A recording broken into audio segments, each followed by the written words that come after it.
ইন্তিকাল যখন হয়, নবীজির ইন্তিকাল যখন হয়, মা আয়েশা সিদ্দিকা রাদিয়াল্লাহু তাআলা আনহার উরু মুবারকে মাথা মুবারক রেখে নবীজি বিশ্রাম নিচ্ছেন। সুবহানাল্লাহ, সুবহানাল্লাহ। এই অবস্থার মধ্যে বিশ্রাম নিচ্ছেন। মাঝে মধ্যে নবীজির মাথা মুবারক মা আয়েশা সিদ্দিকা বুকের সাথে লাগাচ্ছেন।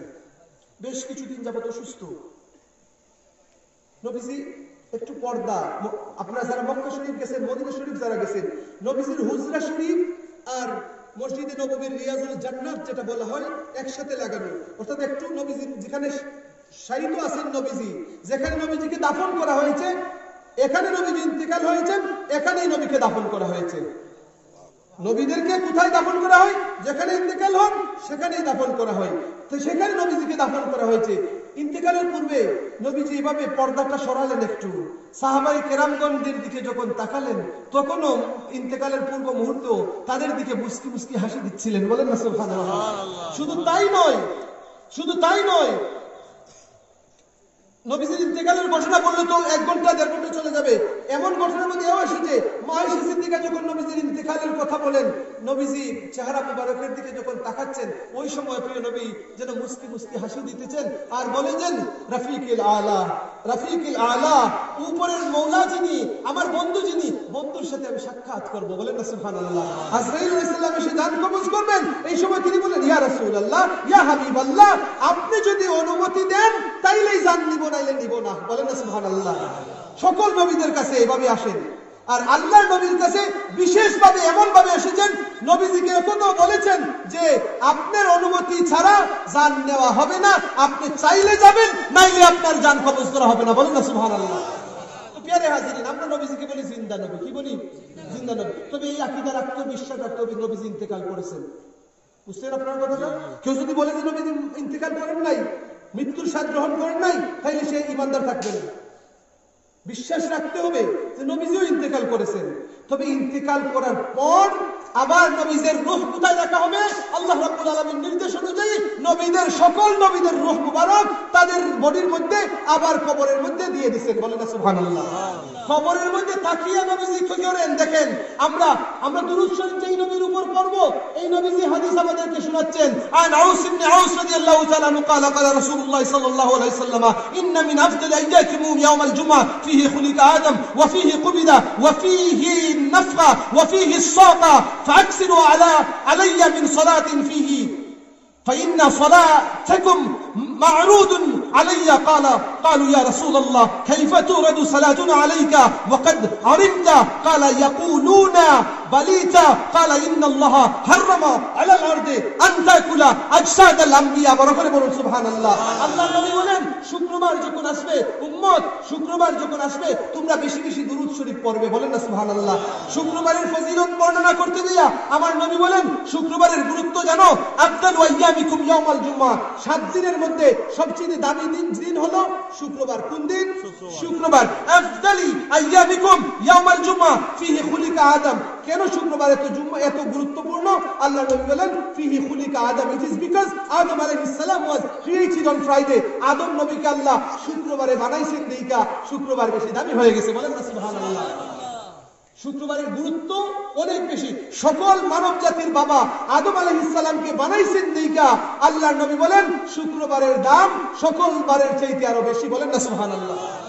প্রিয় হাজিরিন, নবীজি বলেন, বেশি বেশি করে শুক্রবারে তোমরা দুরূদ শরীফ পড়ো। সংক্ষেপে আমি যাচ্ছি।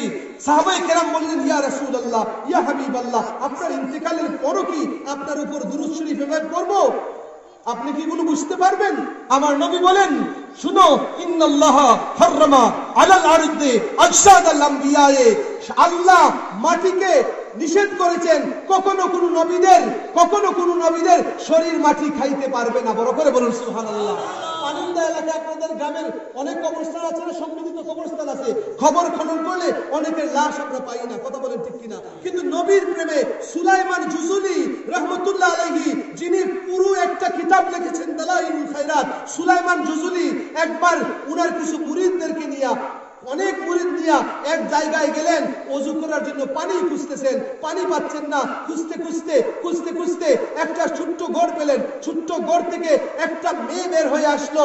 মেয়ে বলতেছে, আপনারা পানির জন্য আসছেন, ওযু করবেন, আসেন আমি পানির ব্যবস্থা করে দিচ্ছি।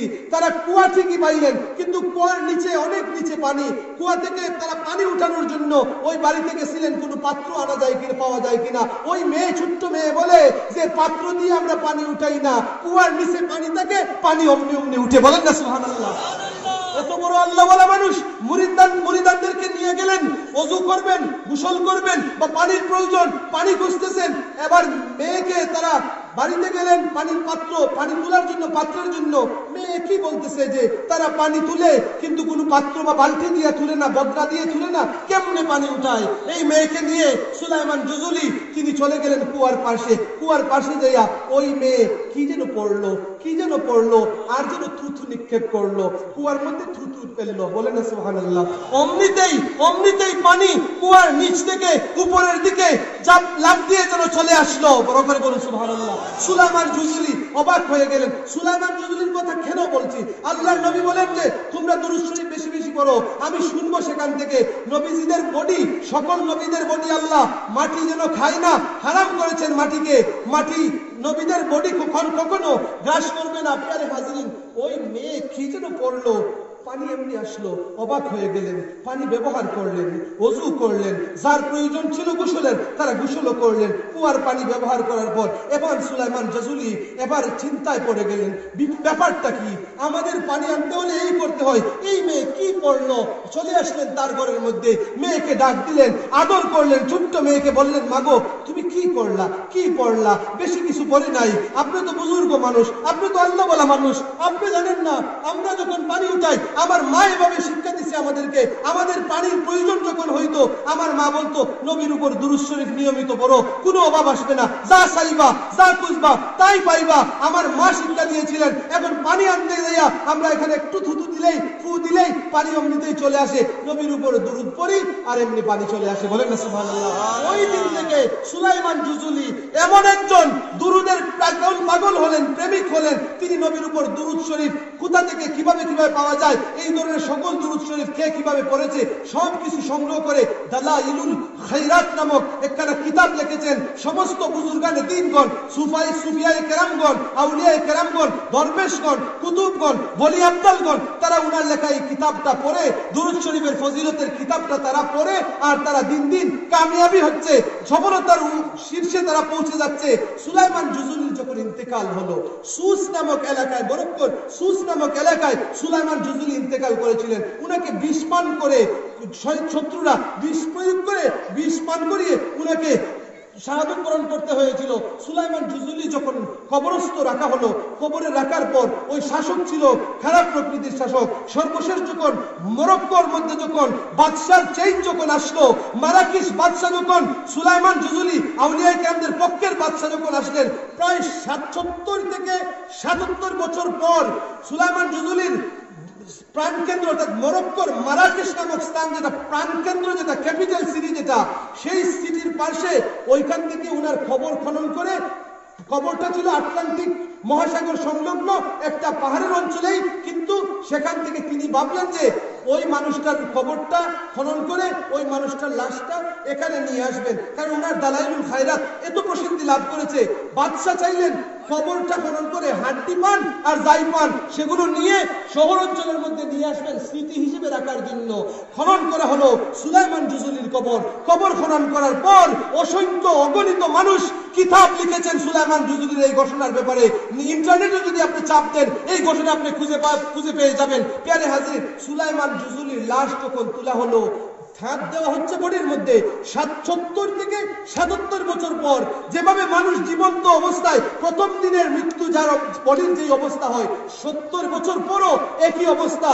কেউ যেন এভাবে হাত লাগাচ্ছে, যেন রক্ত চলাচল করছে। বড় করে বলুন, আমাদের অঞ্চলের মানুষ ব্রাহ্মণবাড়িয়া, কুমিল্লা থেকে ওয়াজিদেরকে যা আনে, যারা কিতাব পড়তে পারে না, যাদের কোনো জ্ঞান নাই, আসে মাথা ঝাড়া দেয়, আর তারা যা মন চায় অহেতুক কিছু গান শোনায় মানুষদেরকে, আর বলে যে এটা শান শোনায়।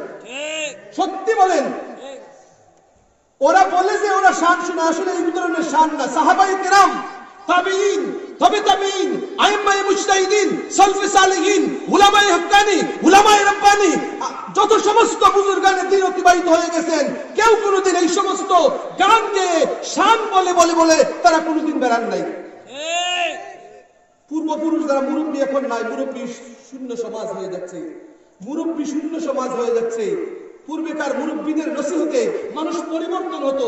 আজকে আমি আপনাদের জীবন থেকে ওয়াদা দিব, আমার আলোচনা থেকে 5 মিনিট সময় আমার জন্য আপনারা ওয়াদা করবেন। কয় মিনিট? জীবনে 5টা মিনিট আপনারা জীবনে প্রতিদিন আমলের জন্য আলাদাভাবে আজকে ওয়াদা করে মাহফিল থেকে যাইতে হবে। 5টা মিনিট। কয়টা মিনিট? 1 ঘন্টায় কত মিনিট? 60 মিনিট।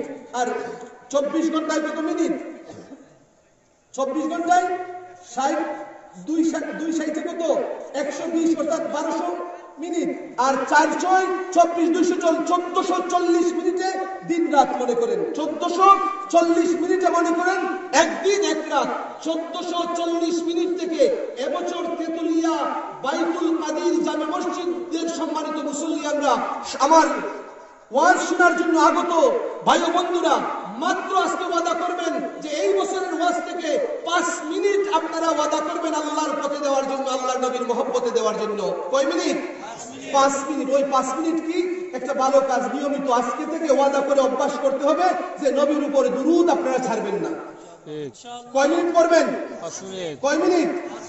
Minimum 5 minute. কয় minute? 5 minute every day. I would like to take promise from everyone. সকলের কাছ থেকে ওয়াদা নিতে চাচ্ছি যে আজকের মাহফিলে অন্ততপক্ষে ওয়াদা করবেন। আমার বয়সী, গত পরশুদিন আমার বয়সী একজন মারা গেছে। গতকালকে দিন, গতকালকে আমার বয়সী একজন মারা গেছে, অসুস্থ না, দুলু মিয়া নাম, আমার পাশের বাড়ি। তাহলে আমি যে মরবো না তার কোনো সিউরিটি আছে? আপনারা যে মরবেন না কোনো সিউরিটি আছে? কারণ আজকে থেকে ওয়াদা নিতে হবে। কয় মিনিট আপনারা ডেইলি এই আমলটা করবেন? কয় মিনিট? 5 মিনিট। সময় ঠিক করবেন নি আপনারা?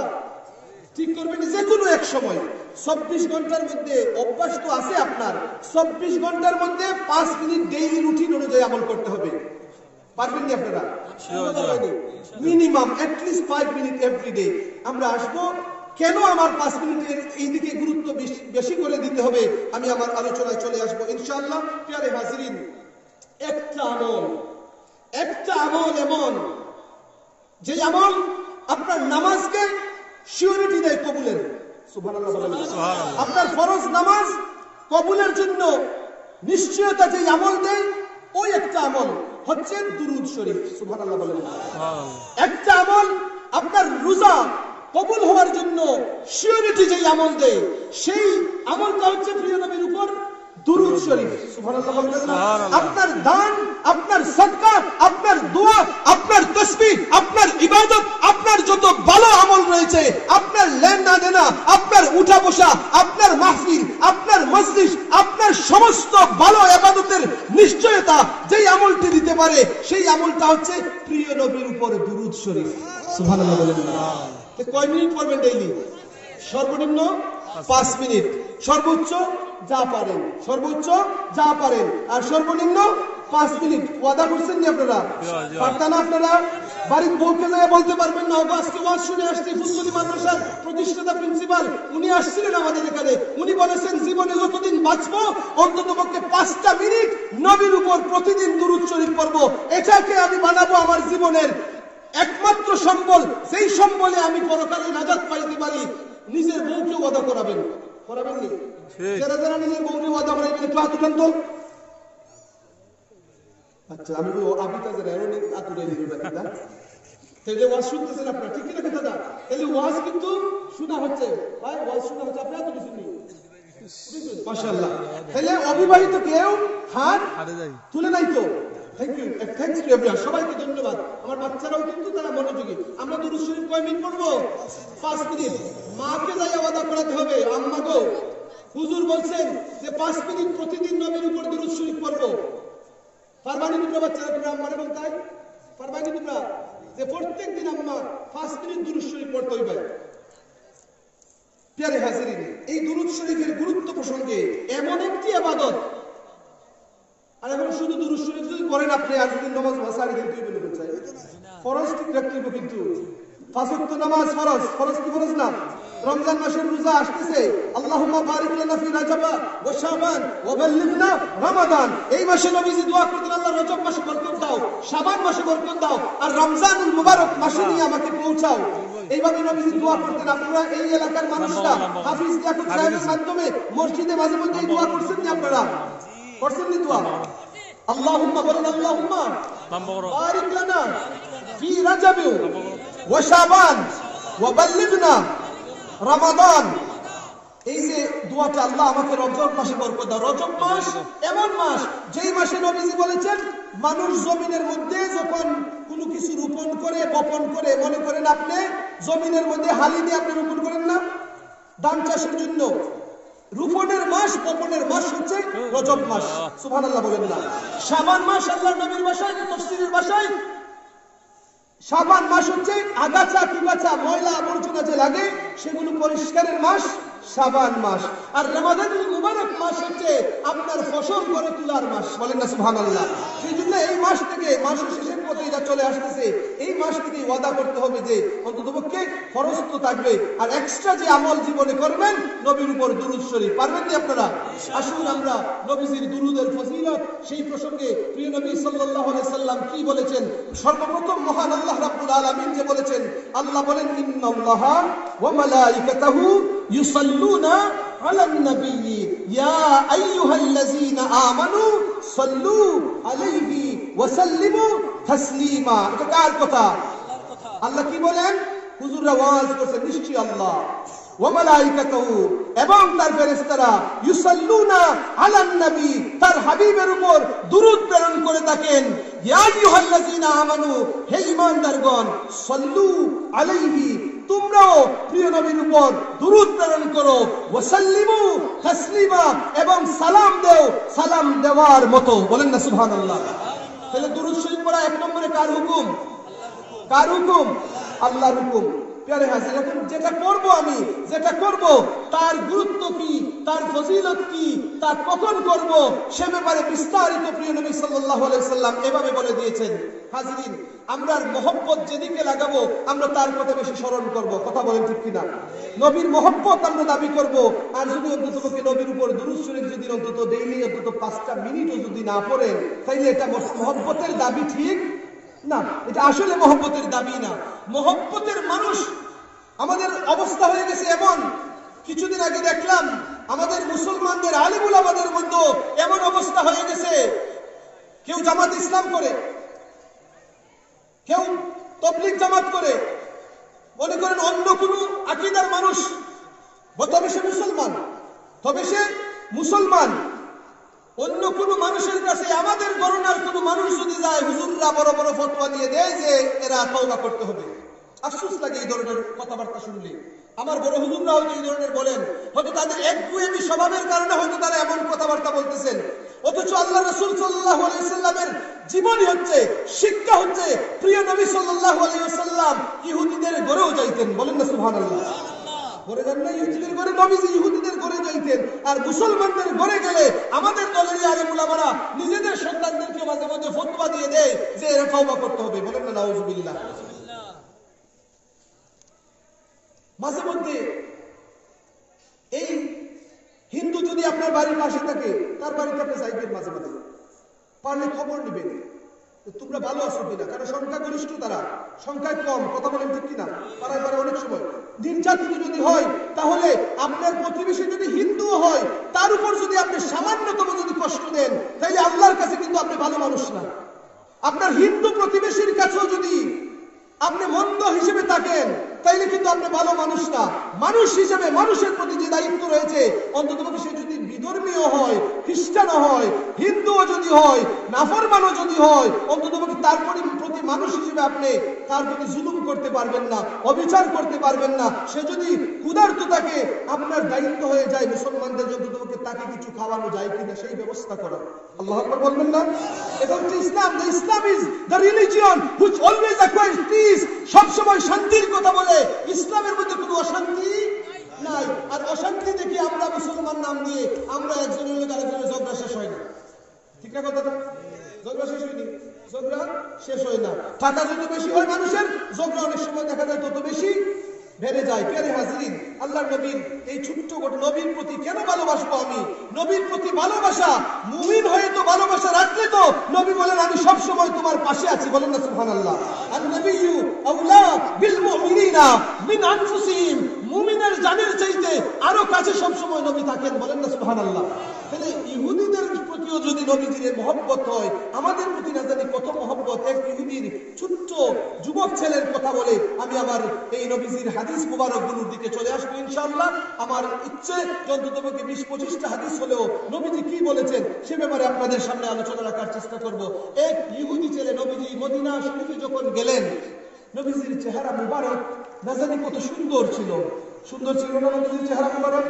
দেখতে মন চায় আপনার নবীর চেহারা মুবারক? নবীর চেহারা মুবারক যদি একবার যদি নসিব হয়ে যায়, নবীর দিদার যদি একবার হয়ে যায়, খোদার কসম জাহান্নাম আপনার জন্য হারাম হয়ে যাবে। কথা বলেন ঠিক কিনা? তাহলে সেই নবীর দিদারের জন্য, সেই নবীর দিদারের জন্য তো দেওয়ানা থাকেন। নবীর জন্য দিদার যদি পাইতে হয়, দুরূদ শরীফকে আপনার সম্বল বানিয়ে নেন, নবীর দিদার আপনার নসিব হয়ে যাবে। প্রিয় হাজিরিন, নবীজিকে দেখলো একটা ইহুদি ছেলে। ও ইহুদি ছেলে নবীজির পাশে যাচ্ছে, দেখা করছে।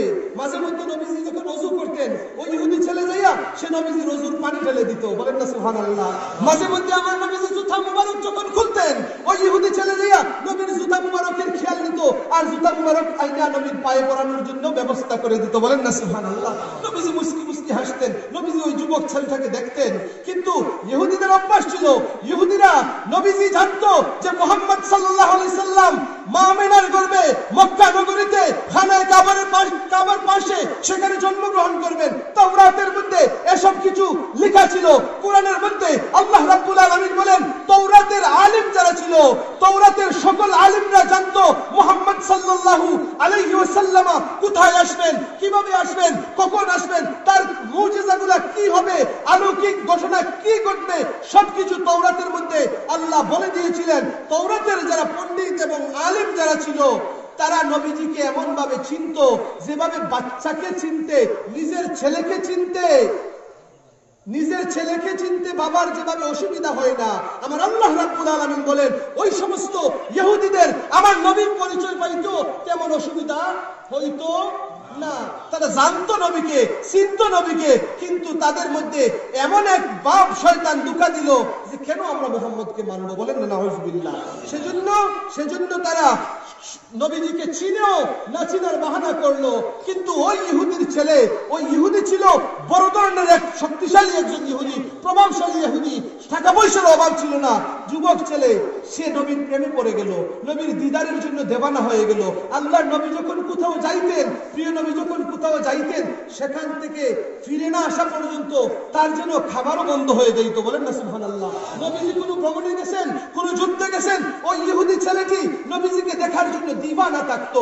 নবী কোথায় গেলেন, আব্দুল্লাহর সন্তান মুহাম্মদুর রাসূলুল্লাহ, যিনি সকল মদিনার মানুষদের জন্য কান্ডারি হয়ে এসেছেন, সকলের হিংসা বিদ্বেষ দূর করে দিয়ে প্রতিবেশীর মধ্যে মহব্বত পয়দা করে দিয়েছেন, এক দলের সাথে আরেক দলের মহব্বত পয়দা করে দিয়েছেন। যার চেহারা দেখতেই মন চায়, যার চেহারা দেখলে ক্ষুধা নিবারিত হয়ে যায়, যার চেহারা মুবারক দেখলে মনের মধ্যে শান্তি লাগতে থাকে।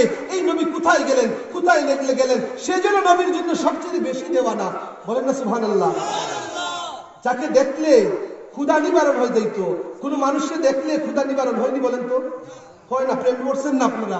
প্রেমিক প্রেমিকাকে যখন দেখে, প্রেমিকা যখন প্রেমিকাকে দেখে, সন্তান যখন বাবাকে দেখে, বাবা যখন দীর্ঘদিনের বিচ্ছেদ হয়, বাবা যখন সন্তানকে অনেক দিন পরে ফিরে যায়, তখন ওই বাবা বলে আমার আর খাবার লাগবে না, আমার কলিজার টুকরাকে আমি দেখে নিয়েছি। মা বলবে আমি আমার ছেলেকে দীর্ঘদিন যাবত দেখতে পাই নাই, আমি আর একদিন 1 মাস না খাইলেও আমার চলবে।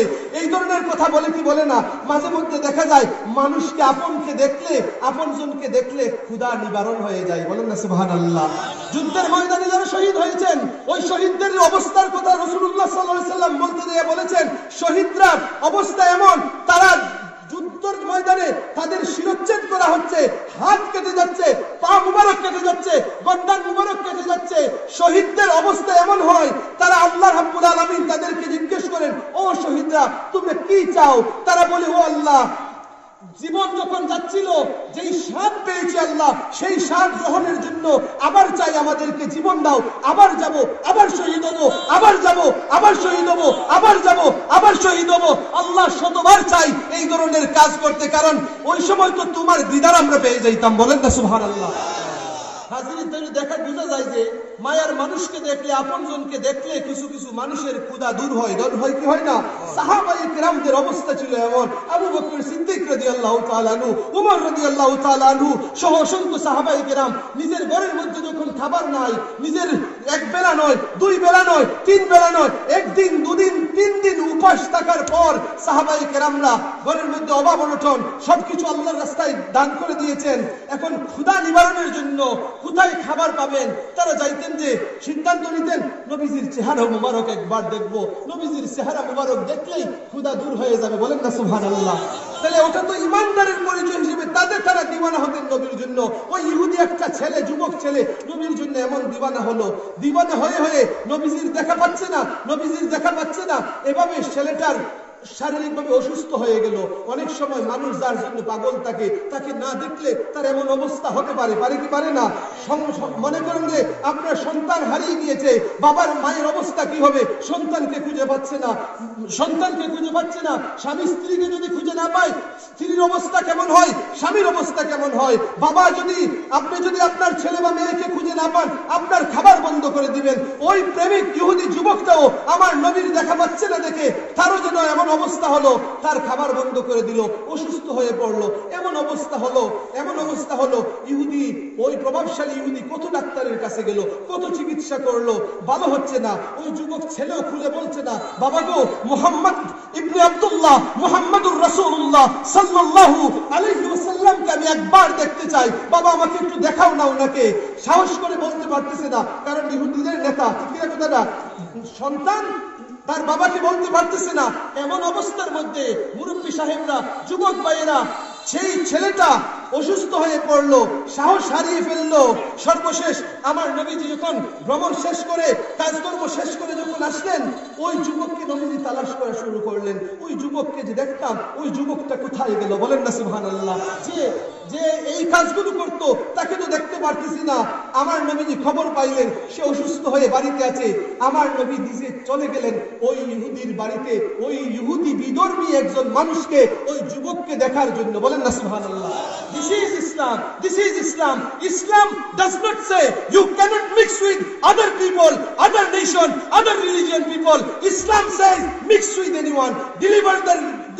Deliver the speech of Islam. Allah Rasul বলেন বাল্লিগু আন্নি ওয়ালাউ আয়া। নবীজির একটা কথা মুবারক যদি আপনি শুনে থাকেন, এটা পৌঁছানোর জন্য আল্লাহর নবী বলেছেন। আর আমাদের হুজুররা সমাজের মধ্যে 12টা বাজাচ্ছেন, অন্য কোন গোত্রের মানুষদের সাথে দেখা করলো মাঝে মাঝে ফতোয়া দিয়ে দেন যে যাওয়া যাবে না, না জায়েজ, মিশ্রিত হয়ে যাবে।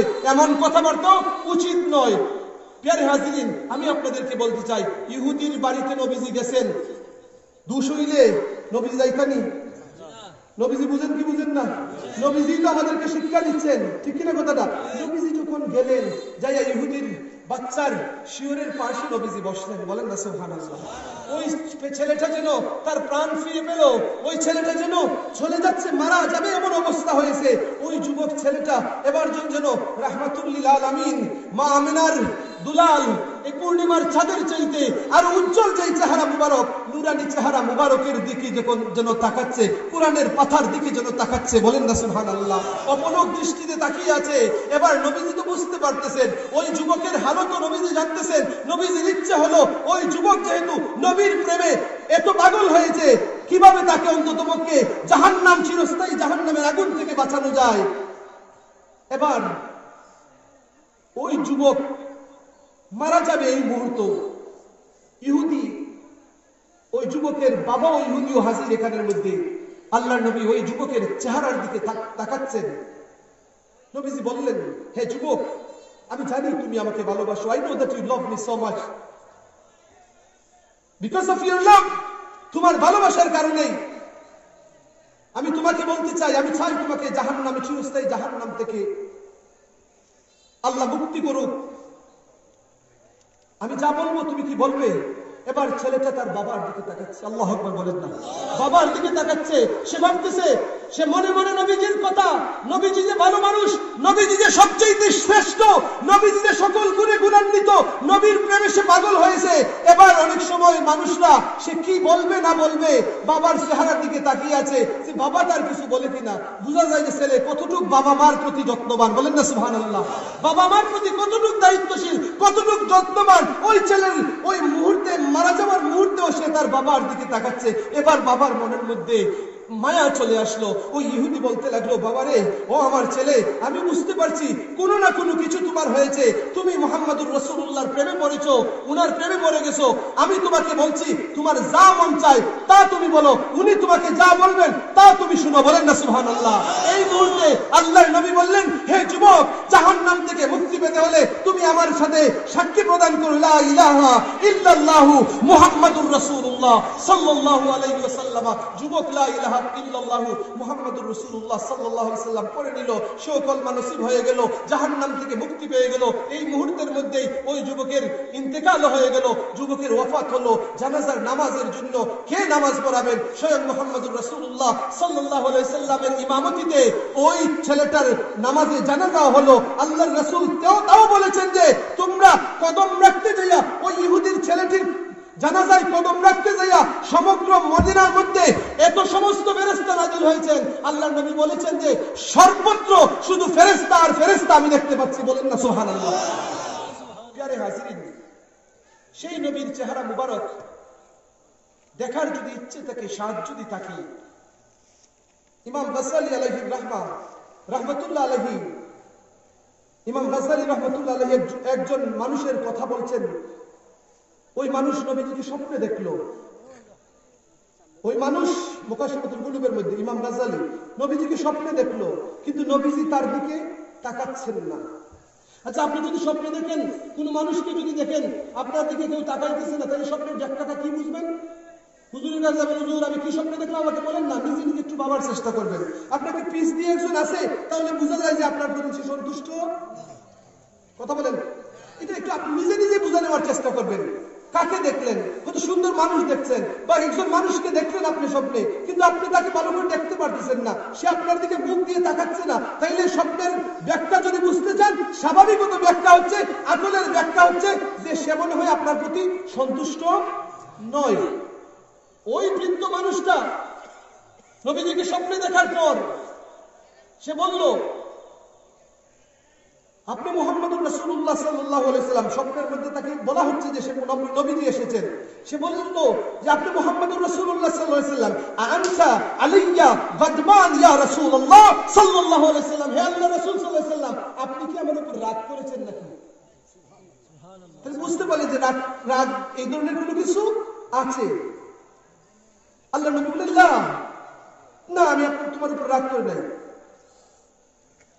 তো উনি বললেন, তাহলে লিমা লা তানজুরু ইলাইয়া ইয়া রাসূলুল্লাহ, ফালিমা লা তানজুরু ইলাইয়া, তাইলে why are you not looking at me? তাহলে আপনি আমার দিকে তাকাচ্ছেন না কেন? স্বপ্নের মধ্যে এই ঘটনা কোথায় ঘটছে? স্বপ্নে ঘটছে। আপনি আমার দিকে তাকাচ্ছেন না কেন? আল্লাহ নবী বলেন, লা আরিফুকা, ইন্নী লা আরিফুকা, I don't know you, I don't know you, আমি তোমাকে চিনি না। নবীজি কি তার উম্মতকে চিনেন না? চিনেন না উম্মতকে। But why is Prophet sallallahu alaihi wasallam saying I don't know you? কেন নবীজি বলছেন আমি তোমাকে চিনি না? তেতুলিয়া পাড়ার মুরব্বী সাহেবরা, যুবকেরা একটু ভাবার চেষ্টা করুন, কেন নবীজি এমন কথা বলছেন? নবীজি কি তার উম্মতকে চিনেন না?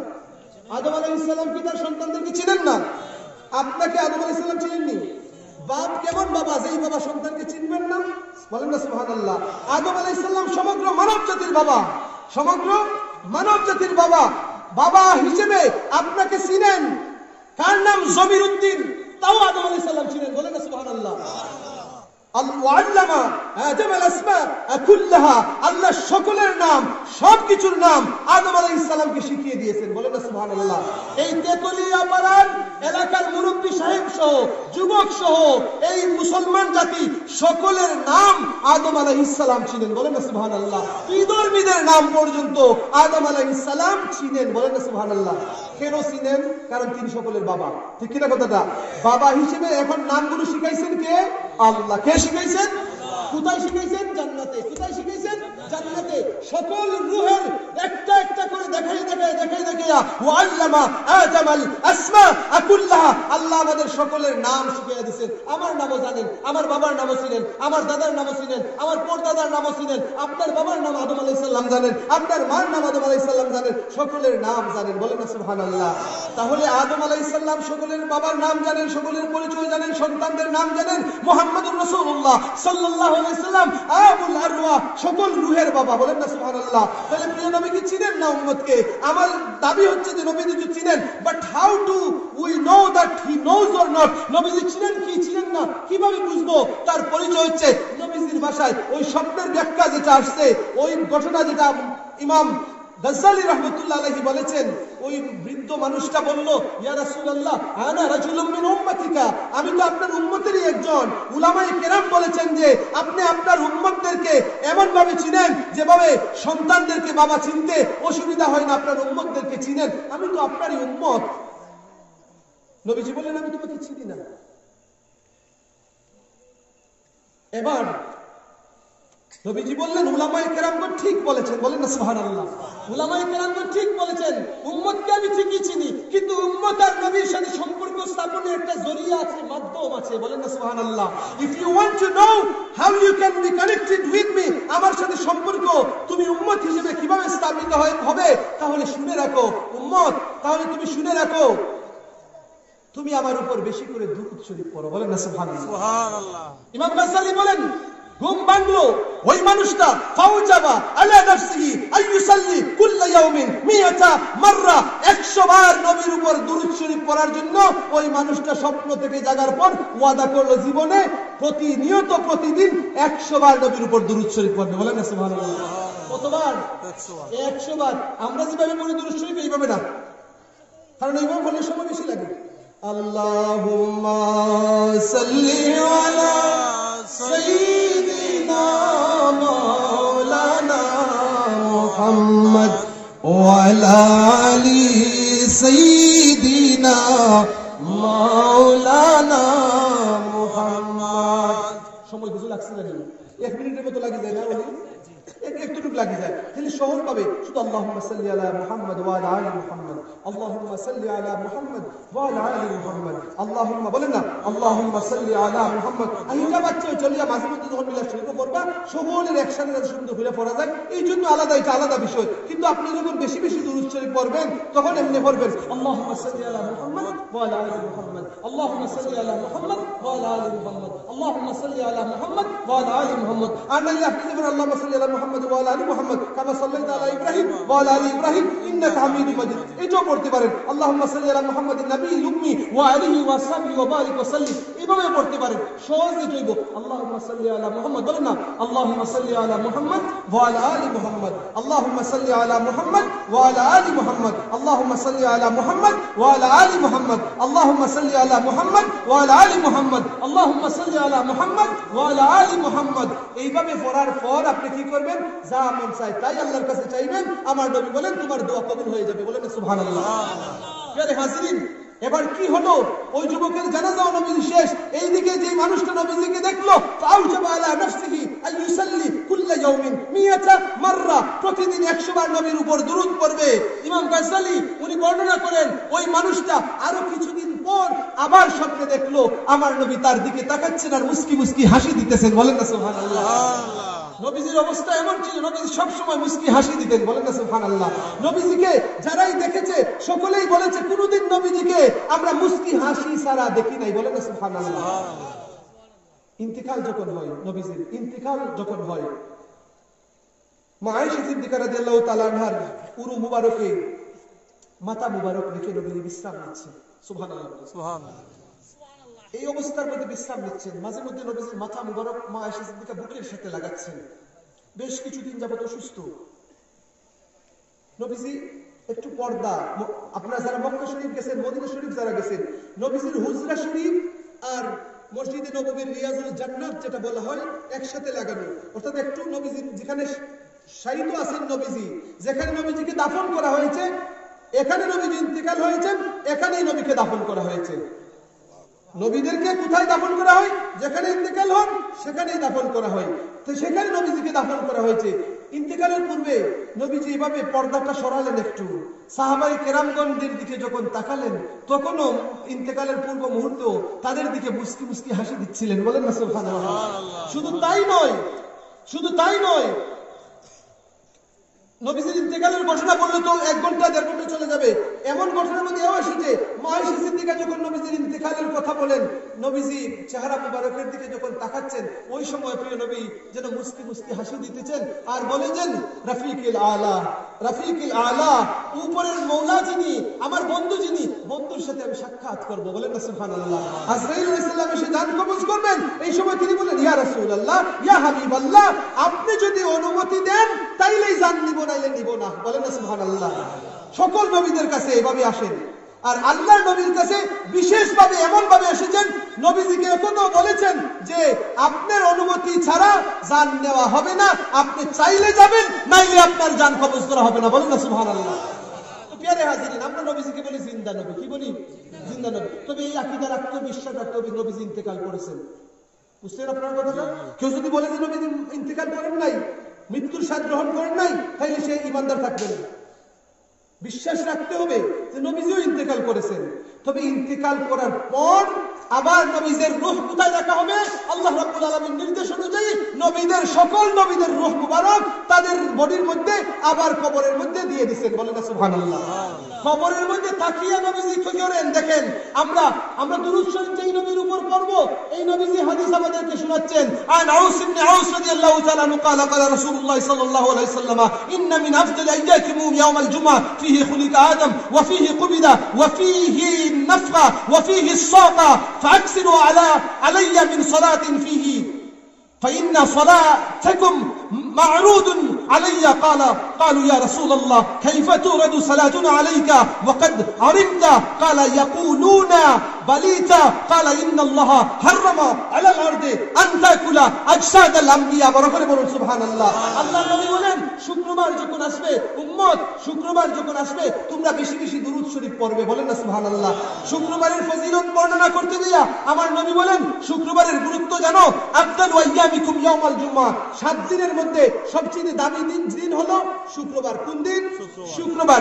আফদালি আইয়ামিকুম ইয়াউমাল জুমআহ ফিহি খুলিকা আদম। কেন শুক্রবার এত গুরুত্বপূর্ণ? আল্লাহ নবী বলেন ফিহি খুলিকা আদম, ইট ইজ বিকজ আদম আলাইহিস সালাম ওয়াজ ক্রিয়েটেড অন ফ্রাইডে। আদম নবীকে আল্লাহ শুক্রবারে বানাইছেন, দেইকা শুক্রবার বেশি দামি হয়ে গেছে। বলেন না সুবহানাল্লাহ। শুক্রবারের গুরুত্ব অনেক বেশি। সকল মানব জাতির বাবা আদম আলাইহিস সালামকে বানাইছেন দেইকা আল্লাহর নবী বলেন শুক্রবারের দাম সকল বারের চাইতে আরো বেশি। বলেন না সুবহানাল্লাহ। প্রিয় হাজিরিন, নবীজি বলেন বেশি বেশি করে শুক্রবারে তোমরা দুরূদ শরীফ পড়ো। সংক্ষেপে আমি যাচ্ছি। সাহাবায়ে কেরাম বললেন ইয়া রাসূলুল্লাহ, ইয়া হাবিবাল্লাহ, আপনার ইন্তেকালের পরও কি আপনার উপর দুরূদ শরীফ এভাবে পড়ব? আপনি কি এগুলো বুঝতে পারবেন?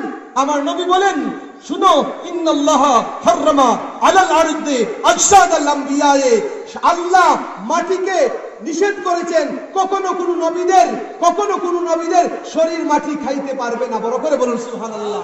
আনন্দা এলাকায় আপনাদের গ্রামের অনেক কবরস্থান আছে না, সমৃদ্ধ কবরস্থান আছে। খবর খনন করলে অনেকের লাশ আমরা পাই না। কথা বলেন ঠিক কিনা? কিন্তু নবীর প্রেমে সুলাইমান জুজুলি রাহমাতুল্লাহ আলাইহি, যিনি পুরো একটা কিতাব লিখেছেন দালাইলুল খায়রাত, সুলাইমান জুজুলি একবার উনার কিছু মুরিদদেরকে নিয়ে, অনেক মুরিদ নিয়া এক জায়গায় গেলেন, ওযু করার জন্য পানি খুঁজতেছেন, পানি পাচ্ছেন না। খুঁজতে খুঁজতে একটা ছোট্ট ঘর পেলেন। ছোট্ট ঘর থেকে একটা মেয়ে বের হয়ে আসলো। মেয়ে বলতেছে আপনারা পানির জন্য আসছেন, ওযু করবেন, আসেন আমি পানির ব্যবস্থা করে দিচ্ছি। তারা কুয়া ঠিকই পাইলেন, কিন্তু কুয়ার নিচে, অনেক নিচে পানি। কুয়া থেকে তারা পানি উঠানোর জন্য ওই বাড়িতে গেছিলেন, কোনো পাত্র আনা যায় কিনা, পাওয়া যায় কিনা। ওই মেয়ে, ছোট্ট মেয়ে বলে যে পাত্র দিয়ে আমরা পানি উঠাই না, কুয়ার নিচে পানি থাকে, পানি অমনি উঠে। বলেন না সুবহানাল্লাহ। এত বড় আল্লাহওয়ালা মানুষ মুরিদানদেরকে নিয়ে গেলেন, ওযু করবেন, গোসল করবেন বা পানির প্রয়োজন, পানি খুঁজতেছেন। এবার মেয়েকে তারা বাড়িতে গেলেন পানির পাত্র, পানি তোলার জন্য, পাত্রের জন্য। মেয়ে কি বলতেছে যে তারা পানি তুলে, কিন্তু কোনো পাত্র বা বালতি দিয়ে তুলে না, বদনা দিয়ে তুলে না, কেমনে পানি উঠায়? এই মেয়েকে নিয়ে সুলাইমান জুজুলি তিনি চলে গেলেন কুয়ার পাশে। কুয়ার পাশে যাইয়া ওই মেয়ে কি যেন পড়লো, কি যেন পড়লো, আর যেন থুথু নিক্ষেপ করলো, কুয়ার মধ্যে থুথু ফেললো, বলে না সুবহানাল্লাহ। অমনিতেই পানি কুয়ার নিচ থেকে উপরের দিকে লাফ দিয়ে যেন চলে আসলো, বড় করে বলুন সুবহানাল্লাহ। সুলাইমান জুজুলি অবাক হয়ে গেলেন। সুলাইমান জুজুলির কথা কেন বলছি? আল্লাহর নবী বলেন যে তোমরা দুরূদ শরীফ বেশি বেশি পড়ো, আমি শুনবো সেখান থেকে। নবীজিদের বডি, সকল নবীদের বডি আল্লাহ মাটি যেন খায় না, হারাম করেছেন মাটিকে। মাটি নবীদের বডি কখনো গ্রাস করবে না। প্রিয় হাজিরিন, ওই মেয়ে কি যেন পড়লো, পানি এমনি আসলো, অবাক হয়ে গেলেন। পানি ব্যবহার করলেন, ওযু করলেন, যার প্রয়োজন ছিল গোসলের তারা গোসলও করলেন। কুয়ার পানি ব্যবহার করার পর এবার সুলাইমান জুজুলি এবার চিন্তায় পড়ে গেলেন, ব্যাপারটা কি? আমাদের পানি আনতে হলে এই করতে হয়, এই মেয়ে কি পড়লো? চলে আসলেন তার ঘরের মধ্যে, মেয়েকে ডাক দিলেন, আদর করলেন, ছোট্ট মেয়েকে বললেন, মাগো তুমি কি করলা, কি পড়লা? বেশি কিছু পড়ে নাই, আপনি তো বুজুর্গ মানুষ, আপনি তো আল্লাহ বলা মানুষ, আপনি জানেন না আমরা যখন পানি উঠাই, আমার মা এভাবে শিক্ষা দিচ্ছে আমাদেরকে, আমাদের পানির প্রয়োজন যখন হইতো আমার মা বলতো নবীর উপর দুরূদ শরীফ নিয়মিত পড়ো, কোনো অভাব আসবে না, যা চাইবা যা খুঁজবা তাই পাইবা। আমার মা শিক্ষা দিয়েছিলেন। এখন পানি আনতে যাইয়া আমরা এখানে একটু থুতু দিলেই, ফু দিলেই পানি অমনিতেই চলে আসে, নবীর উপর দুরূদ পড়ি আর এমনি পানি চলে আসে, বলেন না সুবহানাল্লাহ। ওই দিন থেকে সুলাইমান জুজুলি এমন একজন দুরূদের পাগল হলেন, প্রেমিক হলেন। তিনি নবীর উপর দুরূদ শরীফ কোথা থেকে কিভাবে পাওয়া যায়, এই ধরনের সকল দুরূদ শরীফ কে কিভাবে পড়েছে সবকিছু সংগ্রহ করে দালাইলুল খায়রাত নামক একখানা কিতাব লিখেছেন। সমস্ত বুজুর্গানে দ্বীনগণ, সুফিয়ায়ে কেরামগণ, আউলিয়ায়ে কেরামগণ, দরবেশগণ, কুতুবগণ, ওলি আফদালগণ, তারা উনার লেখা এই কিতাবটা পড়ে, দুরূদ শরীফের ফজিলতের কিতাবটা তারা পড়ে, আর তারা দিন দিন কামিয়াবি হচ্ছে, সফলতার শীর্ষে তারা পৌঁছে যাচ্ছে।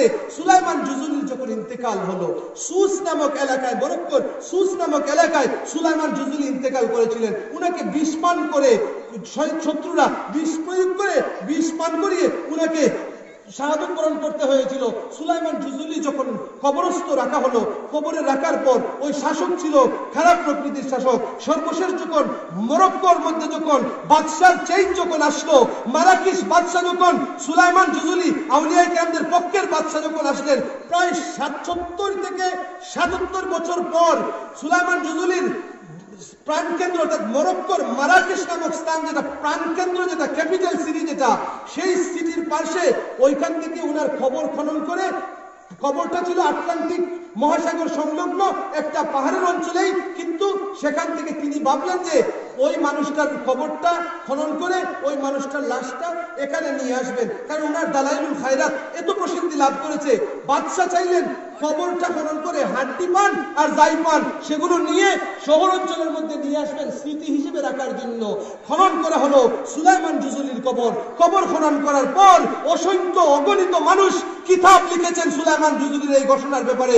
ইন্টারনেটে যদি আপনি চাপ দেন এই ঘটনা আপনি খুঁজে পেয়ে যাবেন। প্যারে হাজির, সুলাইমান জুজুলির লাশ যখন তোলা হলো, হাত দেওয়া হচ্ছে বডির মধ্যে, ৭৭ থেকে ৭৭ বছর পর যেভাবে মানুষ জীবন্ত অবস্থায় প্রথম দিনের মৃত্যু, যার বডির যে অবস্থা হয়, ৭০ বছর পরও একই অবস্থা। কেউ যেন এভাবে হাত লাগাচ্ছে যেন রক্ত চলাচল করছে, বড় করে বলুন সুবহানাল্লাহ।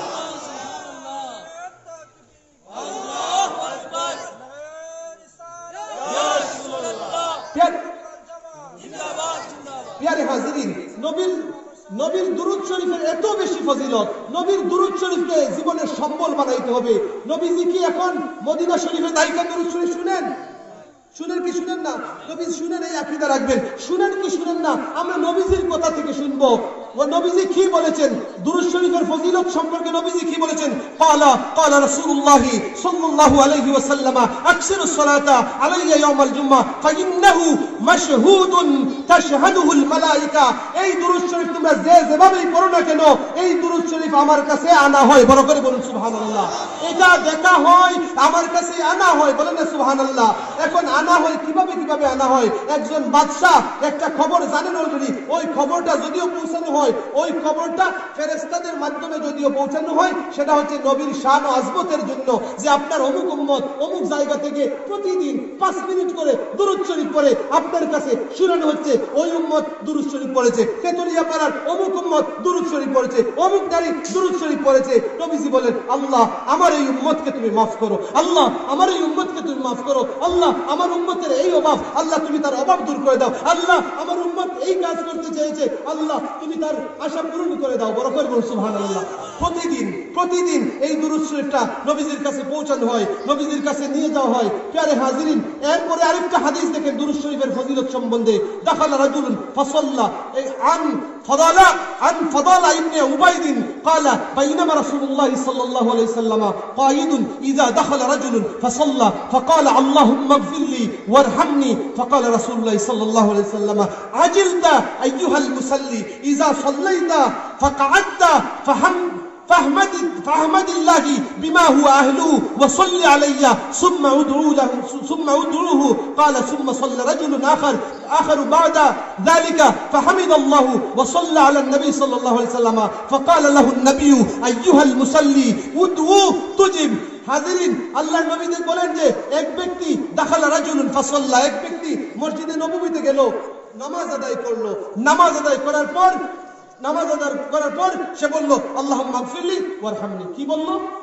আল্লাহুম্মা গফিরলি ওয়ারহামনি।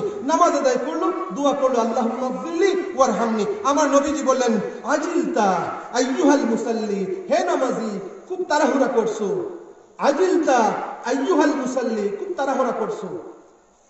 আবার পড়ো, আবার নামাজ পড়লো। আমার নবী বললেন এখন কি করবা? আগে আলহামদুলিল্লাহ বলো। কি বলবা? আগে আলহামদুলিল্লাহ বলো, আল্লাহর কিছু তারিফ প্রশংসা করো, গুণকীর্তন করো। তারপরে কি করব? আমার নবী বলেন ওয়াসাল্লা আলান নবী, এরপর নবীর উপর দুরূদ পড়ো। বলেন না সুবহানাল্লাহ। নবীজির শিক্ষা, এই হাদিস কেউ নিষেধ করতে পারবে না, না করতে পারবে না। হাজিরিন, হাদিসের সনদ সম্পূর্ণ সহিহ সনদ। আমি আলোচনায় আর যাব না, সনদ নিয়ে আলোচনা করলে এই ইউটিউব হচ্ছে, কেউ মনে করতে পারে দুর্বল হাদিস। না, যতগুলো হাদিস বলবো প্রত্যেকটা সহিহুল ইসনাদ। একটা হাদিসেরও বর্ণনাকারীর দিক দিয়া কোনো দিক দিয়া দুর্বলতার কোনো আশঙ্কা নাই। প্রিয় হাজিরিন, আল্লাহর নবী বলেন যে তুমি আল্লাহর প্রশংসা আগে করো, তারপর আমি নবীর উপর দুরূদ পড়ো। দুরূদ পড়ার পর তুমি কি করবা? দোয়া করো। যেই দোয়া করবা সেই দোয়া কবুল হয়ে যাবে। বলেন না সুবহানাল্লাহ। জীবনে দোয়া করতে সময় কি করেন আপনারা? আজকে থেকে অভ্যাস করবেন, আল্লাহর কাছে যখন দোয়া করবেন চাইবেন, প্রথম বলবেন আলহামদুলিল্লাহি রাব্বিল আলামিন। কি বলবেন? অন্ততপক্ষে আর কিছু পারেন আর না পারেন, কি বলবেন? আলহামদুলিল্লাহি রাব্বিল আলামিন, আল্লাহুম্মা সাল্লি আলা মুহাম্মদ ওয়া আলা আলি মুহাম্মদ। এরপর কি বলবেন? আল্লাহ আমার এই অভাব, আল্লাহ আমার এই সমস্যা, আল্লাহ আমি তোমার ইবাদত করেছি, আল্লাহ তোমার প্রশংসা করেছি, আল্লাহ আমি নামাজ আদায় করেছি, তোমার হাবিবের উপর দুরূদ শরীফ পড়েছি, আল্লাহ আমার এই আশা পূর্ণ করো, আমার এই সমস্যা। আপনি আপনার জন্য দোয়া করবেন, সেটা বেশি আল্লাহ শুনবেন। বলেন না সুবহানাল্লাহ। আর শুধু হুজুরদেরকে দিয়ে যদি আপনি বেশি বেশি দোয়া পড়ান, এটা যে শুনবা তার কোনো নিশ্চয়তা নাই। আপনি যখন আপনার নিজের জন্য বেশি ডাকবেন, আল্লাহ বলবেন বান্দারে তুই আমার জন্য এতদিন পর আমাকে চিনতে পারছিস, ও বান্দা তুই আমার যেহেতু এতদিন পর ডাকলি, ও বান্দা আমি তোর ডাকে সাড়া দিলাম। বলেন না সুবহানাল্লাহ। হুজুরদেরকে যে দোয়া পড়াইতে না এমন না, কিন্তু নিজে কোনদিন করবেন? কথা বলেন ঠিক কিনা? নিজের দোয়া নিজে করবেন। ফরজ নামাজ আদায় করতে হবে। প্রিয় হাজিরিন, দুরূদ নামাজ পড়ে আল্লাহর কাছে চাওয়ার জন্য, দোয়ার জন্য প্রথম শর্ত আগে কি বলবো আমরা? আলহামদুলিল্লাহ। এরপরে কি বলবো? আল্লাহুম্মা সাল্লি আলা মুহাম্মদ ওয়া আলা আলি মুহাম্মদ। অন্তত এতটুকু। এরপরে যা মন চায় আপনি রব্বানা তাকাব্বাল মিন্না, রব্বানা আতিনা ফিদ দুনিয়া। অথবা যদি প্রথমেও তো দুরূদ শরীফ না পড়তে পারেন, অন্তত শেষে হলেও সাল্লাল্লাহু আলাইহি ওয়াসাল্লাম অথবা আল্লাহুম্মা সাল্লি আলা মুহাম্মদ ওয়া আলা আলি মুহাম্মদ এই কথাটা বলবেন। মনে থাকবে আপনাদের? মনে থাকবেন আপনারা? এগুলা ওয়াজ না, অন্য কোনো আওয়াজ দিচ্ছি? ওয়াজই তো না এগুলা। এগুলো থেকে আমাদের শিক্ষা। প্রিয় হাজিরা, আমি বলছি না, স্বয়ং মুহাম্মদুর রাসূলুল্লাহ সাল্লাল্লাহু আলাইহি সাল্লাম বলেছেন। আমরা হচ্ছে আলিম, হচ্ছে ওয়ারাসাতুল আম্বিয়া। নবী যা বলেছেন সেগুলো উপস্থাপন করার জন্য। আর আমরা তবলা, বেহালা, তানপুরা দিয়ে যে এই গানগুলা গাই, ওই গানগুলা গেয়ে গিয়ে বলে যে শান গায়। বলেন না নাউজুবিল্লাহ। একজন মৌলানা নয়, দুইজন মৌলানা নয়, ওই ব্রাহ্মণবাড়িয়া এলাকায় দেখা যায় বাউল সম্রাটের অভাব নাই। সব বক্তা বাউল সম্রাট। কথা বলেন, সব বক্তা। আপনি 25-30 টাকা দিয়ে তারে আনলেন, আইনা ওয়াজ খুদা সিল্লি দিল আর জাকি দিল আর জোরে জোরে তাকবীর দেওয়াইলো, আর আপনার টাকাও নিয়ে গেল, আর কতগুলো গানও গাইয়া গেল। গান গাইতে গিয়ে ফকির আলী গান গাইতে গিয়ে আমার বাড়ির সামনে কমসিলুম দেবেন চাই। খালি সাহেব চিনুন না কম ইতই লোক আলাদা এক কারবার। এই এলাকার মধ্যে আরো হুক্কাশা আর হতশা দেখছিলাম বারান্দার মধ্যে আসলাম, এরা কি কম গান গাইছে জীবনে? তাহলে তারা যেই গান গায়, ওই ওয়াজিরা যে ভালো মাইকের মধ্যে গান গায় যারা, ওদের মতন গান যদি আমার হুক্কাশায় যদি গায়, তাহলে ওই সমস্ত বক্তাদের চাইতে আরো ভালো গাইতে পারে। পারে কি পারে না? পারে না? কারণ তারা এই হুক্কাশায় আর ল্যান্টন শায়, তারা এই ধরনের মাইক পাইছে না। দামি দামি মাইক যেখানে মধ্যে 20,000 50,000 টাকা খরচ করে যে মাইক আনা হয়, 1 লাখ 2 লাখ টাকা খরচ করে যে মাইক আনা হয়, এই মাইক যদি আপনার গ্রামের সদর উদ্দিন যেটাই বেলা বাজে গান গায়, সে যদি পাইতো, তাইলে শোনা বন্ধুর গান কম গাইতে পারতো নি? বুঝছে কোন চাই পারতনি কম গাইতো, তাহলে তার শুনো অনেক সুন্দর হইতো। এই জন্য আমি বলছি যে লুক এট দ্য উলামায়ে কেরাম ইন মক্কা, মক্কা শরীফের উলামায়ে কেরামদের দিকে তাকান, ইন্টারনেটে দেখেন, ইসলাম সেখান থেকে প্রচারিত হয়েছে, তাদেরকে আমরা ভালোবাসতে হবে। মক্কার উলামায়ে কেরামদের কোনদিন ওয়াজের মধ্যে কেউ শুনছেন গান গাইতে? কেউ শুনছেন কোনদিন সুর দিতে? লন্ডনের মধ্যে যারা দ্বীনের খেদমত করছেন, ইউরোপ আমেরিকায় যারা দ্বীনের খেদমত করছেন, মিডল ইস্টের মধ্যে যারা দ্বীনের খেদমত করছেন, সারা পৃথিবীর মধ্যে যারা দ্বীনের খেদমত করছেন, হাজার হাজার মানুষ যাদের মাধ্যমে ইসলামের আলো পাচ্ছে, ওদের ওয়াজ শুনেন আর দেখেন তো কোন ওয়াজি একটা গান গাইছে আর কোন ওয়াজি একটা গজল এইভাবে মাহফিলের মধ্যে ইয়া এনতেন করে গাইছে আর যেমন খুশি তেমন লাফালাফি করছে। এই ধরনের কোন ওয়াজ আপনি খুঁজে পাবেন না। শুধুমাত্র আমরা সুন্নি নামের কিছু সুন্নি নামের অধিকাংশ মাহফিলের মধ্যে ওই জাতীয় বক্তাদেরকে দাওয়াত দেওয়া হয় আর ওই জাতীয় গানকে বলা হয় যেগুলো নবীর শান। বলেন না নাউজুবিল্লাহ।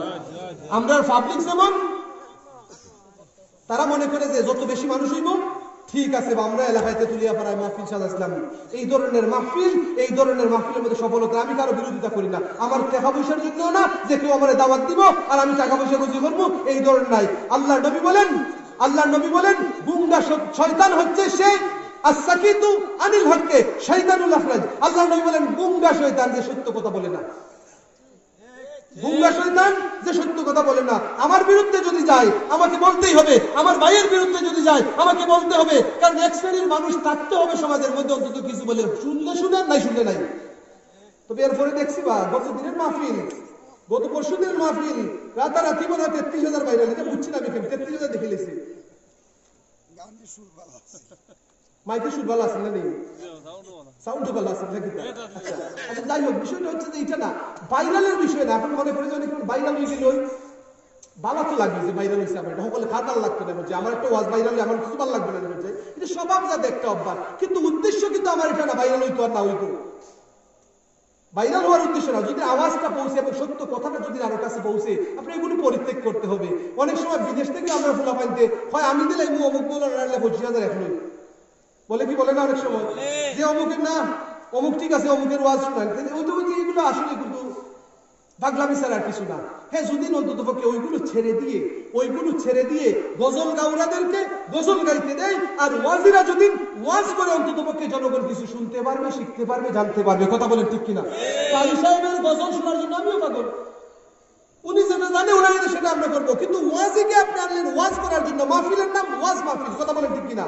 না গজল মাহফিল, ওয়াজ মাহফিল নেই। ওয়াজ মাহফিলের মধ্যে ব্রাহ্মণবাড়িয়া এবং কুমিল্লা অঞ্চলের অধিকাংশ বক্তারা দেখবা যে মিলাদ শরীফ, দুরূদ শরীফ, গজল মিলাইয়া তাদের 40 মিনিট অন্তত পক্ষে 1.5 ঘন্টার ওয়াজ যায়, শুধু ওটাই।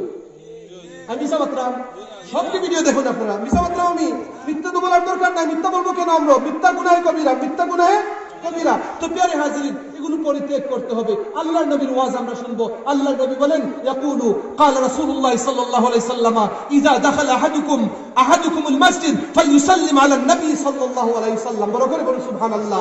আপনারা তেতুলিয়াপাড়া মসজিদ কমিটির উদ্যোগে আপনারা মাহফিল সাজাইছেন, মসজিদ কমিটির উদ্যোগে যেহেতু মাহফিল সাজাইছেন, আমি যদি বলি মসজিদে ঢোকার দোয়া কি, আপনি কি বলবেন? সেই দিকেও বলবেন না, দোয়াটা একটু বলেন মসজিদে ঢোকার। মাশাআল্লাহ, আল্লাহুম্মা আফতাহলি আবওয়াবা রাহমাতিক। এটা তো বড় বড় সাইনবোর্ড দিয়ে লেখা, এটা কিছু মানুষের চালাকিও বটে, শুধু এটাই লেখে থাকে। কিন্তু আমার নবীজি বলেন আগে যাইয়া যখন ঢুকবা তখন আল্লাহর নবী, আমি নবীর উপর আগে দুরূদ শরীফ পড়বা। বড় করে বলুন সুবহানাল্লাহ। তুমি বলবা ফালইউসাল্লিম আলান নবী সাল্লাল্লাহু আলাইহি সাল্লাম সুম্মা লিয়াকুল আল্লাহুম্মা আফতাহলি আবওয়াবা রাহমাতিক। সৌদি আরব সহ মেহরাম শরীফ সহ তাদের যে উমরা হজের যে বই পুস্তক আছে সেগুলোর মধ্যে লেখা আছে প্রথমে নবীর উপর দুরূদ শরীফ পড়বা, এরপর বলবা আল্লাহুম্মা আফতাহলি আবওয়াবা রাহমাতিক। বড় করে বলুন সুবহানাল্লাহ। কারণ ওই আল্লাহর কাছ থেকে রহমত পাওয়ার জন্য পূর্ব শর্ত মদিনার নবীর দুরূদ পড়া, নবীজিকে সালাম দেওয়া। বড় করে বল সুবহানাল্লাহ। তাহলে ঢুকতে সময় কি বলবেন? আল্লাহুম্মা সাল্লি আলা মুহাম্মদ ওয়া আলা আলি মুহাম্মদ, অথবা আল্লাহুম্মা সাল্লি ওয়া সাল্লিম, আল্লাহুম্মা সাল্লি ওয়া সাল্লিম আলা মুহাম্মদ ওয়া আলা আলিহি ওয়া আসহাবিহি ওয়া সাল্লাম, আসসালাতু আসসালামু আলাইকা ইয়া রাসূলুল্লাহ সাল্লাল্লাহু আলাইহি ওয়া সাল্লাম। এইভাবে বলে আল্লাহুম্মা ইফতাহলি আবওয়াবা রাহমাতিক। কালকের পরেই তো শুক্রবার, ঠিক না কথাটা? শুক্রবারের মুসল্লি যারা অন্তত এই দোয়াটা পড়তে পারবেন নি? পারবেন আপনারা?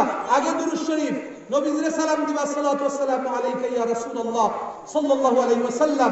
এরপরে বলবেন আল্লাহুম্মা ইফতাহলি আবওয়াবা রাহমাতিক, দুরূদ শরীফ এইভাবে আমাদেরকে পড়তে হবে। প্রিয় হাজিরিন, আল্লাহর নবীজি বলেন, আল্লাহর নবী এই হাদিসটা দেখে না নবী হুরায়রা রাদিয়াল্লাহু তাআলা আনহু قال রাসূলুল্লাহ সাল্লাল্লাহু আলাইহি ওয়াসাল্লাম লা তাজআলু বুয়ুতাকুম কুবুরান। আল্লাহর নবী বলেন তোমাদের ঘরকে কবর বানায়ো না। তোমাদের ঘরকে কি বানায়ো না? কবর বানায়ো না। কবর কেমনে হয় আবার ঘর? আল্লাহর নবী বলেন কবর কেমনে হয় জানো? ওয়ালা তাজালু কবরি ঈদান ওয়া সাল্লু আলাইয়া ফাইন্না সালাতাকুম তাবলুগুনি হাইসু কুনতুম। তোমরা যেখানেই থাকো না কেন উম্মত, তোমার ঘর কবরস্থান হবে যদি তোমার ঘরের মধ্যে আমি নবীর উপর দুরূদ পড়া না হয়। বড় করে বলুন সুবহানাল্লাহ।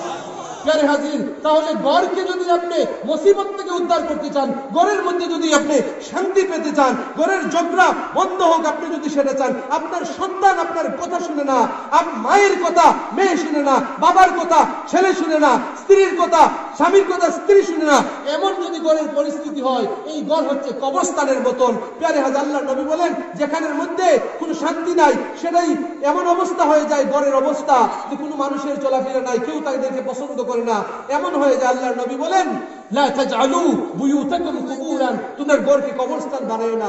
কবরস্থান কখন? যেই ঘরের মধ্যে দুরূদ শরীফ নাই, সেই ঘর কি হয়?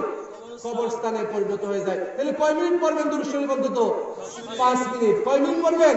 5 মিনিট। এখন কোন কবর সেটা? এইটা এমন কবর হয় যেটা মনে করেন যেখানে মধ্যে রহমত হয় না, রহমত হয় না। আবার মুমিনদের কবর রাউযাতুম মিন রিয়াজিল জান্নাতে পরিণত হয়ে যায়। বড় করে বলুন সুবহানাল্লাহ। আসেন আমরা প্রিয় নবীর আরেকটা হাদিস শুনি। আল্লাহর নবী বলেন আনাস ইবনে মালিক রাদিয়াল্লাহু তাআলা আনহু আন্না নবী সাল্লাল্লাহু আলাইহি ওয়াসাল্লাম قال من ذكرت عنده فليصلي علي ومن صلى علي مرة صلى الله عليه عشرا। আল্লাহর নবী বলেন যে আমার নাম শুনলো, নবীর নাম যেখানে আপনি শুনবেন, যখনই শুনলেন, আল্লাহর নবী বলেন মান যুকিরতু ইনদাহু ফালইউসাল্লি আলাইহি, যখন নাম শুনবে তখন কি করবে? নবীর উপর দুরূদ শরীফ পড়বে। কি পড়বা? দুরূদ শরীফ কেমনে পড়বো শিখছেন নি আপনারা? আল্লাহুম্মা সাল্লি আলা মুহাম্মদ ওয়া আলা আলি মুহাম্মদ। পারবেন না? এইভাবে নবীর নাম শোনার সাথে সাথেই দুরূদ শরীফ পড়বেন। একবার দুরূদ পড়লে আল্লাহ আপনার উপর 10টা করে রহমত নাজিল করবেন। এক একটা রহমতের হিসাব আপনি বুঝতে পারবেন না কত বেশি লাভবান আপনি হবেন, এক একটা রহমত কি পরিমাণ আপনি বুঝতে পারবেন না। প্রিয় হাজিরিন, আরেকটা হাদিস আছে ইবনে মাসউদ রাদিয়াল্লাহু আবি মাসউদ রাদিয়াল্লাহু তাআলা আনহু আনিন নবী সাল্লাল্লাহু আলাইহি ওয়াসাল্লাম قال اكثروا علي صلاه في يوم الجمعه فانه ليس احد يصلي علي يوم الجمعه الا وردت علي صلاته। বেশি বেশি করে অন্ততপক্ষে 5 মিনিট যদি প্রতিদিন হয়, শুক্রবারে দুরূদ শরীফের মাত্রা আর একটু বাড়ানোর জন্য আমার নবী বলেছেন। বড় করে বলুন সুবহানাল্লাহ। মজার একটা হাদিসের দিকে অল্প কিছুক্ষণের মধ্যে আসবেন। আনাবি মুমামাতা قال রাসূলুল্লাহ সাল্লাল্লাহু আলাইহি সাল্লাম। আমার কথা কার ভালো না লাগতে পারে, কিন্তু কেউ যখনই শুনতো এটা নবীজির কথা, কান লাগাইয়া মনে প্রাণে শুনতো নবীজির কথা। বলেন না সুবহানাল্লাহ। আমি কার কথা বলছি? নবীজির কথা। আমাকে সেই কান দাও। গজলের মধ্যে কি বলা হয়? তোমরা গজলের মধ্যে যখন বলো সেই কান দাও, যেই কান দিয়ে আমি মসজিদে নববী শরীফের আযান শুনবো। বলেন না সুবহানাল্লাহ। মসজিদে নববীর আযান শুনবেন, মুয়াজ্জিনের আযান শোনার জন্য পাগল হয়ে যায়। আর সাহাবারা সব সময় পাগল হতেন নবীজির কথা মুবারক শোনার জন্য। বড় করে বলুন সুবহানাল্লাহ। সেই জন্য আলিমদের উদাহরণ হচ্ছে নবীজি কি বলেছেন, নবীজির কথা শোনানোর জন্য। নবীজি বলেন قال রাসূলুল্লাহ সাল্লাল্লাহু আলাইহি ওয়াসাল্লাম, আল্লাহ রাসূল সাল্লাল্লাহু আলাইহি ওয়াসাল্লাম বলেন আকসিরু আলাইয়া মিনাস সালাতি ফি কুল্লি ইয়াউমিল জুমআ, বেশি বেশি করে জুমার দিন নামাজের জন্য নবীজি অধিক তাগিদ দিয়েছেন। আল্লাহর নবী বলেছেন قال رسول الله صلى الله عليه وسلم من ذكرني فليصلي علي ومن صلى علي واحدة صليت عليه 10। বারবার বেশি বেশি করে দুরূদ পড়লে লাভ যে নবীজির হয় তা নয়, লাভ কার হবে? আমাদের হবে। কাদের হবে? আমাদের হবে। মজার একটা হাদিস হচ্ছে, একজন সাহাবী বলেন, ইয়া রাসূলুল্লাহ, ইয়া হাবিবাল্লাহ, আমার ফরজ ওয়াজিবের পর আমি কি করতে পারি, আমি কতটুকু সময় দুরূদ শরীফ পড়ব? হাদিস শরীফ বুখারী মুসলিম সহ সিয়াসিত্তার হাদিস, সহিহ ইসনাদ, সনদ সহকারে সহিহ হাদিস। এই হাদিস হচ্ছে একজন সাহাবী বলেন, ইয়া রাসূলুল্লাহ, আমি আপনার উপর ফরজ ওয়াজিবের পর কতটুকু সময় দুরূদ শরীফ পড়ব? আমার দিন রাতের যে অবসর সময় সেগুলোকে আমি ভাগ করব, 3 ভাগে ভাগ করে 1 ভাগ সময়, মনে করেন 10 ঘন্টা অবসর, 10 ঘন্টার মধ্যে আমি যদি 3 ভাগের 1 ভাগ, 3 ঘন্টার অধিক যদি দুরূদ শরীফ আপনার উপরে পড়ি, ওই বনি আমার জন্য যথেষ্ট। ওই বনি আমার নবী বলেন, ঠিক আছে, প্রবলেম নাই, তবে যদি পারো আর একটু বেশি পড়ো। বলেন না সুবহানাল্লাহ। 3 ঘন্টা, কয় ঘন্টা? 3 ঘন্টা দুরূদ শরীফ। নবীর সাহাবী বলতেছেন, ইয়া রাসূলুল্লাহ, অবসর সময়ের 3 ভাগের 1 ভাগ সময় যদি আমি বলি আমি দুরূদ শরীফ পড়ি, আমার জন্য যথেষ্ট হইবনি। আমার নবী বলেন যে যথেষ্ট হইবনি কথা না, ঠিক আছে, তবে যদি পারো আরো বেশি পড়ো। বলেন না সুবহানাল্লাহ। ওই সাহাবী বলেন, ইয়া রাসূলুল্লাহ, ইয়া হাবিবাল্লাহ, ইফ আই সেন্ড দুরূদ আপন ইউ, অর্ধেক সময় যদি আপনার উপর দুরূদ শরীফ পড়ে, তাহলে কি is it sufficient for me, আমার জন্য কি যথেষ্ট?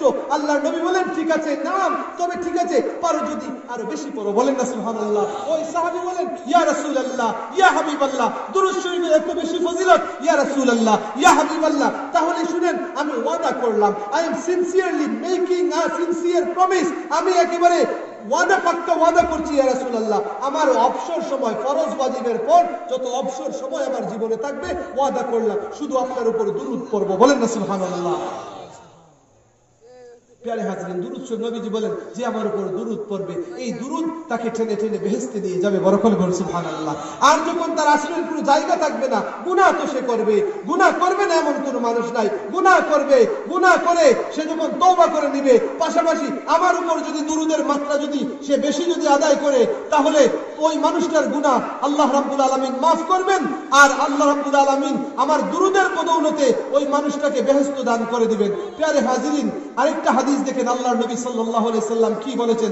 আল্লাহর নবী বলেন, قال رسول الله صلى الله عليه وسلم ان رجلا قال يا رسول الله اجعل ثلث صلاتي عليك, ওই যে হাদিসটা বললাম, اجعل ثلث صلاتي عليك, قال نعم, নবী বলেন, ঠিক আছে, ইনশিতা, قال ثلثين, তাহলে 3 ভাগের 2 অংশ আমি আদায় করব। নবী বলেন, ঠিক আছে, কালা ফাসওয়ালাতি কুল্লাহা, সবকিছু আপনার জন্য আমি ওয়াকফ করে দিলাম, শুধু আপনার উপর দুরূদ পড়ব আর দুরূদ পড়ব। বড় করে বলুন সুবহানাল্লাহ। আল্লাহর নবী তখন এই কথা শুনে বললেন, ইজান ইয়াকফিকাল্লাহু মা আহাম্মাকা মিন আমরিদ দুনিয়া ওয়া আখিরাতিকা। আল্লাহর নবী বলেন, তাহলে শুনে রাখো, তোমার দুনিয়ার সবকিছু তুমি যা চাইবা তাই পাইবা, আখিরাতেও তোমাকে আল্লাহ রাব্বুল আলামিন জান্নাত দিয়ে দিবেন। বড় করে বলুন সুবহানাল্লাহ। আখিরাতেও তোমার সফল, দুনিয়াও তোমার সফল হয়ে যাবে। আমরা সফলতা চাই, সফলতা চাইতে যাইয়া বিদেশে যাওয়ার জন্য দেওয়ানা, আমরা অমুক জায়গায় যাই, তমুক জায়গায় যাই, ইউরোপ আমেরিকা নিয়ে আমরা ব্যস্ত। প্যারে হাজিরিন, কিন্তু যেই জিনিস আমাদেরকে সফলতা আনবে, 40-42 বছরের যুবক যদি ঠাস করে যদি মারা যায়, আপনি যে মারা যাবেন না, বিদেশে যাওয়ার জন্য দিওয়ানা হলেন, আপনিও তো মারা যাইতে পারেন। অন্ততপক্ষে হ্যাঁ, আপনার পথ আপনি বন্ধ করবেন না, যাইতে থাকেন, চলতে থাকেন, কিন্তু ফরজ ওয়াজিব সুন্নাত ঠিক রেখে অন্ততপক্ষে আপনি দুরূদ শরীফ, নবীর উপর দুরূদ শরীফ একটু বেশি বেশি পড়ার অভ্যাস গড়ে তুলুন। ওয়াজ বেশি শোনার দরকার নাই, ওয়াজ বেশি শোনার দরকার নাই, যা শুনবেন অন্ততপক্ষে তা অনুযায়ী আমলও করার চেষ্টা করবেন। কথা বলেন ঠিক কিনা? আমল করার চেষ্টা করবেন। প্রিয় হাজিরিন, নবী নিজেও বলেছেন, কিছু কিছু বখিল মানুষ আছে, কিছু কিছু বখিল মানুষ আছে, যারা কি করে না, যারা দুরূদ শরীফ, নবীর নাম শুনলে দুরূদ শরীফ পড়ে না। কে মানুষ কি না জানোয়ার, আল্লাহই জানে। মানুষটা জানোয়ার, একমাত্র আল্লাহ জানেন। যখনই নবীর নাম শুনবেন, আপনার উম্মত হিসেবে দুরূদ শরীফ পড়তেই হবে, এটা আপনার দায়িত্ব। যখনই নবীর নাম শুনবেন, আজান উঠলে বেড়াইতে দেখা যায় বিড়ি টান্না, লেমডি টান্না, কত মধ্যে চলে, চলে কি চলে না? এগুলোর দাঁড়, এগুলো হচ্ছে মুসলমানি। কিন্তু ওয়াজের মধ্যে দেখা যায় 2000-1000 দেয় ঠিক মাহফিলের মধ্যে, তাহলে ওগুলা সার তৈব, ঠিক কিনা কথা না? নবী এটাই ওয়াজ শুনতে আমল করা। টাকা দিলেন, ভালো কাজের মধ্যে দিচ্ছেন, মাশাআল্লাহ, থ্যাংক ইউ, কাজে লাগবে ইনশাআল্লাহ, আল্লাহর দয়া থাকলে। কিন্তু অন্ততপক্ষে ওয়াজ যা শুনলেন, আপনি অন্ততপক্ষে কিছু অন্ততপক্ষে জীবনে আমল করার চেষ্টা করবেন। সামান্য হলেও নেক নিয়ত যখন করবেন, তখন এগুলো আপনার জন্য যথেষ্ট হয়ে যাবে। মহান আল্লাহ রাব্বুল আলামিন যেন এবছরের এই তেতুলিয়া পাড়ার এই মাহফিলকে যেন আল্লাহ পাক কবুল এবং মঞ্জুর করেন, আমরা সকলে বলি আমিন। যাদের অক্লান্ত পরিশ্রমের বিনিময় মাহফিল সাজিয়েছেন, আপনাদের সকলের নেক বাসনা আল্লাহ পূরণ করুক। 5 মিনিট আমার মাহফিল আজকে ওয়াদা করছেন, জানি না কয়জন ওয়াদা ঠিক রাখবেন। 5 মিনিট করে আবার আপনারা ওয়াদা করেন যে আপনারা অন্ততপক্ষে প্রতিদিন 5 মিনিট দুরূদ শরীফ পড়বেন। একটু ওয়াদা করেন, মনে মনে ওয়াদা। আরো কিছু আপনারা মনে করেন, কিন্তু মনে মনে ওয়াদা করে আপনারা হয়তো আরো বেশি করতে পারেন। একটু আপনারা, আমি জানি যে কিছু মানুষ এমনি আছে দুরূদ শরীফ সব সময় পড়ে, এরাই আসল মানুষ, ভালো মানুষ। প্যারে হাজিরিন, দুরূদ শরীফ পড়লে আপনার বদ আমল থেকে এমনি আল্লাহ বাঁচাইবা। ফরজ ঠিক করে অন্ততপক্ষে দুরূদ শরীফ পড়লে দেখবেন আপনার ঘরের মধ্যে শান্তি আইব, রহমত আইব। প্যারে হাজির, আল্লাহ রাব্বুল আলামিন যেন আমাদের প্রত্যেককে দুরূদের প্রতি আরো যত্নবান, মহান নবীর ভালোবাসা দিয়ে যেন আমাদের পর সাজানো, জীবন সাজানোর সৌভাগ্য যেন আল্লাহ রাব্বুল আলামিন দান করেন। ওয়া আখিরু দাওয়ানা আলহামদুলিল্লাহ। সবাইকে আল্লাহ ভালো রাখুন, সুস্থ রাখুন। আমরা প্রিয় নবীকে খুদারায় সালাম জানাবো। ইয়া নবী সালাম